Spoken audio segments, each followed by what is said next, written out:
Kolluru వెలుమలలో best flat కోసం చూస్తున్నారా? రాధేస్కైనే ఎంచుకోండి. నిత్యం ఏదో ఒక చోట అత్యాచార ఘటనకు సంబంధించిన వార్తలు వింటూనే ఉన్నాం. తాజాగా సభ్య సమాజమే తలదించుకునేటువంటి విధంగా జరిగినటువంటి తాజా ఘటన ఒకటి ఆశ్చర్యానికి ఆందోళనకు గురిచేస్తుంది. పాఠాలు బోధించి విద్యని బోధిస్తూ విద్యార్థులకు విద్యాబుద్ధులు నేర్పి వారిని ఉన్నత స్థితికి తీసుకువెళ్ళేటువంటి ఉపాధ్యాయులే ఒక విద్యార్థిని పైన కాటేసినటువంటి దారుణ ఘటన. ఒకరు కాదు, ఇద్దరు కాదు, ముగ్గురు ఉపాధ్యాయులు మైనర్ విద్యార్థిని, స్కూల్లో ఉన్నటువంటి విద్యార్థిని పైన అత్యాచారానికి పాల్పడ్డటువంటి అత్యంత హేయమైనటువంటి ఘటన తాజాగా వెలుగు చూసింది. మన పక్క రాష్ట్రంలో చెన్నైలో జరిగినటువంటి ఘటన ఇది. ఒకసారి చూద్దాం పూర్తిగా. విద్యార్థినిపై టీచర్ల గ్యాంగ్ రేప్. తమిళనాడులో దారుణం. గర్భం దాల్చిన 13 ఏళ్ల బాలిక.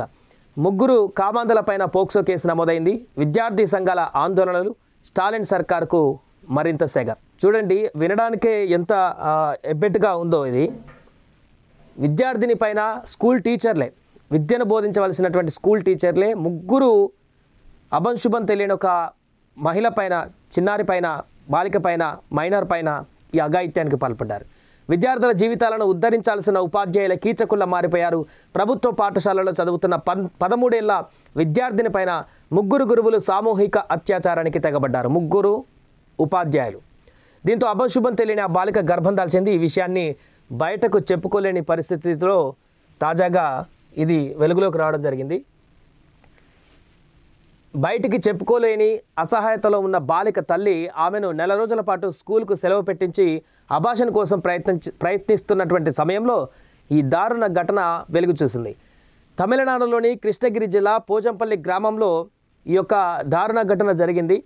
బాలిక తల్లి చెప్పింది విని ఆగ్రహించిన ఆ హెడ్ మాస్టర్ వెంటనే శిశు సంక్షేమ అధికారులకు ఆమెతో ఫిర్యాదు చేయించారు. పాఠశాలలో పనిచేస్తున్న 2 సెకండరీ గ్రేడ్ ఉపాధ్యాయులు, ఒక డిగ్రీ టీచర్ తన పైన సామూహిక అత్యాచారానికి పాల్పడినట్లుగా బాలిక చెప్పింది. దీంతో శిశు సంక్షేమ సంరక్షణ అధికారులు బర్గూర్ మహిళా పోలీస్ స్టేషన్లో ఫిర్యాదు చేశారు. పోలీసులు పోక్సో చట్టం కింద కేసు నమోదు చేసి బాలిక పైన దారుణానికి ఒడిగట్టినటువంటి ఉపాధ్యాయులు చిన్నస్వామి, అతని ఏజీ 57 సంవత్సరాలు, ఆర్ముగం 45 సంవత్సరాలు, ప్రకాష్ 37 సంవత్సరాలు, ఈ ముగ్గురిని కూడా అరెస్టు చేశారు. ఈ ఘటన రాష్ట్ర వ్యాప్తంగా తీవ్ర నిరసనలకు దారితీసింది. సీఎం స్టాలిన్కు వ్యతిరేకంగా విద్యార్థి సంఘాలు నిరసన ప్రదర్శన చేశాయి. బాలికను కృష్ణగిరి జిల్లా ప్రభుత్వ ఆసుపత్రికి తరలించారు.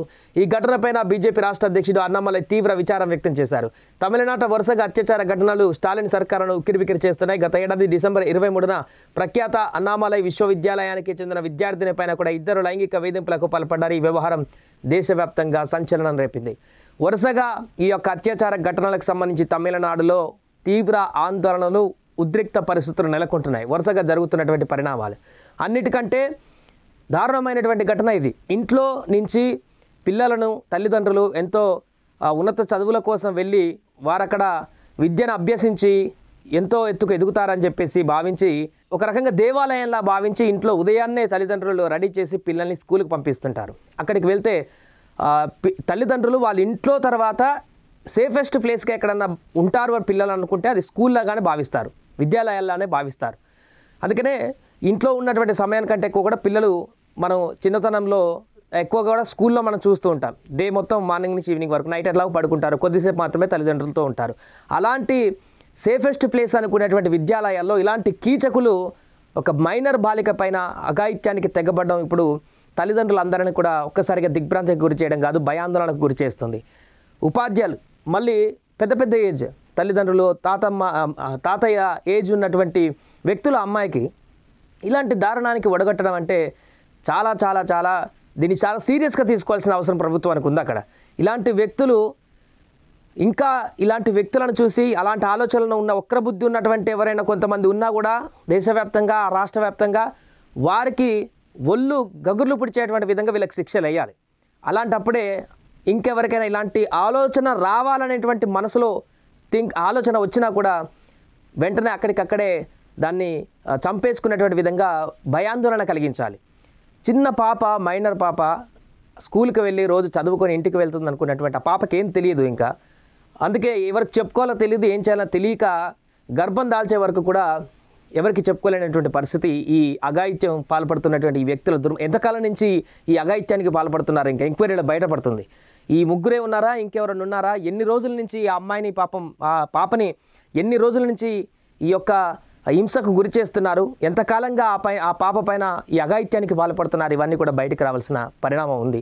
ఏదేమైనా కూడా తాజాగా స్కూల్లో ఉపాధ్యాయులు తెగబడ్డటువంటి ఘటనకు సంబంధించి తీవ్ర ఆందోళన వ్యక్తమైతే తమిళనాడు వ్యాప్తంగా వీలైతే ఎన్కౌంటర్ చేయాలనేటువంటి డిమాండ్ కూడా అక్కడ విస్తృతంగా రావడం చూస్తే ఎంత దారుణమైనటువంటి ఘటనగా మనం చెప్పొచ్చు. పాపను చెకప్లన్నీ చేసిన తర్వాత ఇప్పటికే మహిళా శిశు సంక్షేమ సంరక్షణ అధికారులు కూడా మానిటరింగ్ చేస్తున్నారు. తల్లిదండ్రులు కూడా పూర్తి స్థాయిలో భరోసాగా ఉంటున్నారు. దీనికి సంబంధించి తమిళనాడు ప్రభుత్వం ఏ నిర్ణయం తీసుకుంటుంది, ఎలాంటి చట్టబద్ధంగా అరెస్ట్ చేసి మూవ్ అవుతుందా, లేకుంటే ఇంకేమైనా సీరియస్ యాక్షన్ తీసుకుంటుందా లేదన్నా చూడాలి. సుమన్ టీవీలో మీ పర్సనల్ అండ్ బిజినెస్ ప్రమోషన్స్ కోసం కింది నెంబర్కి కాంటాక్ట్ చేయండి.